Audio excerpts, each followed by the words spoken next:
Saving money used to feel like a basic rule. If you worked, paid your bills, and avoided obvious mistakes, saving something felt possible. Today, a lot of people are doing exactly that and still feel like saving money is completely out of reach. Not because they're reckless, but because every time they try, something pulls the money back out. In a moment, I'll explain why this isn't a personal failure and why it's happening to far more households than people admit. Right now, saving doesn't fail because people don't care.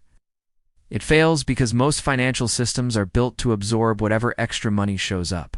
Rent rises quietly, insurance premiums creep up, grocery bills don't go back down, and debt payments sit in the background, collecting interest even when nothing else changes. So when someone finally tries to save, it feels like pouring water into a bucket with holes. For many Americans, the paycheck arrives and already has assignments. Housing takes the biggest share. Transportation comes next. Insurance, utilities, groceries, and minimum debt payments fill in the rest. By the time the math finishes, there's very little left to decide with. And when something unexpected happens, saving is the first thing sacrificed. Later I'll show you why this pattern keeps repeating even when income goes up.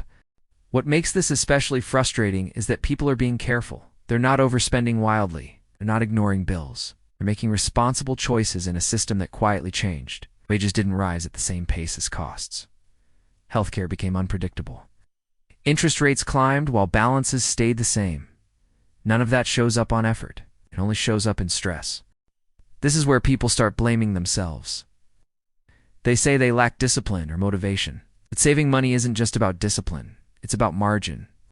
Margin is the space between what you earn and what you must spend. When margin disappears, saving becomes a theory instead of a reality. In a moment, I'll explain why this matters more than people think for both debt and credit. Debt plays a huge role here, especially credit cards. Credit cards often step in when saving fails. They help handle emergencies, smooth uneven expenses, and fill gaps. At first, that feels responsible. But interest quietly changes the math. Imagine a credit card with a $3,000 balance at 24% interest. The minimum payment might be around $90. You pay it every month on time. You feel like you're doing the right thing. But much of that payment goes to interest, not the balance. If nothing changes, it can take years to make real progress. And during that time, saving feels impossible because the debt keeps pulling money backward. This isn't a lack of willpower. It's how compounding works. Interest compounds quietly, progress compounds slowly. When interest is winning, saving never feels stable. Later I'll explain how this connects directly to why credit scores feel stuck too. Credit scores add another layer of confusion. Many people believe paying on time should automatically improve things. Payment history does matter. It's the largest factor, roughly 1/3 of the score. Paying on time protects you from damage. But it doesn't guarantee improvement. One late payment can drop a score dramatically, sometimes by dozens of points, and that impact lingers. At the same time, credit utilization matters just as much emotionally. If you have a $2,000 limit and carry a $1,200 balance, that's 60% utilization. Even with perfect payments, that alone can hold your score back.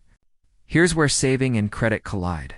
People can't save, they rely on credit.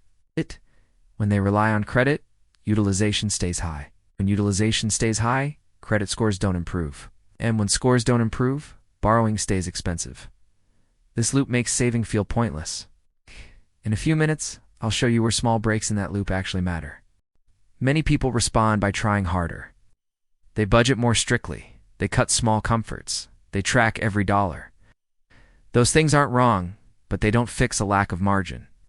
You can be extremely disciplined and still have nothing left to save. That's why advice focused only on behavior often feels insulting. It ignores the math. This is also where people make common mistakes. They try to save while balances stay high. They spread money thinly across many goals instead of reducing pressure points. Or they chase fast money ideas because they feel desperate for relief. These choices feel logical under stress, but they often backfire. Fast money usually brings fast disappointment. Side hustles that promise speed often rely on hype, risk, or luck. Stability comes from boring income, predictable income, income that shows up without drama. Even an extra $200 or $300 a month can change everything because it creates breathing room, not wealth room. Think about what that room does. It lets you avoid putting one bill on a card. It lets you push a balance below a utilization threshold. It lets you absorb a normal problem without panic. That's why income flexibility matters more than motivation. Later, I'll explain how to think about this without burning yourself out. Saving money feels impossible right now because people are trying to save in a system that drains first and asks questions later. Bills are automated. Interest is constant. Emergencies aren't rare anymore. They're expected. Saving only works when pressure is reduced somewhere else. That's why timing and order matter. Saving doesn't come first. Protection comes first. Preventing new damage matters more than building a perfect plan. In a moment, I'll walk through how to think about today, this week, and this month without overwhelm. There's also an emotional side people don't talk about. Money stress trains your brain to expect danger. Every balance check feels tense. Every bill feels heavy. Saving requires a sense of safety, and many people don't have that right now. That doesn't mean they're broken. It means their environment is loud. Credit scores don't help emotionally because they lag. You can be doing the right things and see no movement for months. That delay makes people quit too early. Understanding that lag is part of rebuilding trust with money. Now let's bring this into real life. Today, the goal isn't to save aggressively. It's to stop the bleeding. Set up automatic minimum payments so nothing goes late. Identify the highest interest balance or the card closest to a utilization threshold. Avoid adding new balances if possible. These steps don't feel exciting, but they protect you. This week, the focus is clarity. Know what your fixed costs are. Know which balances hurt the most. Know when statements close. Awareness alone reduces anxiety because it replaces fear with information. This month, the focus is margin. One small, boring income move.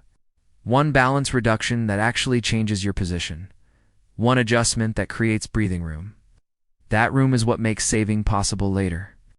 Saving money isn't impossible because you failed. It feels impossible because modern financial life is tight, and most advice skips that truth. Financial repair is slow. It's uneven. But it works when pressure is reduced gradually. You are not behind. You're responding to a harder environment with limited tools. As you add better tools, things shift. Not all at once, but enough to breathe, enough to think clearly. Saving money becomes possible again when your system supports it. That system can be rebuilt slowly, calmly, and legally. If you want more clarity like this, grounded in reality instead of hype, there's more ahead, no pressure. Just steady understanding, one piece at a time.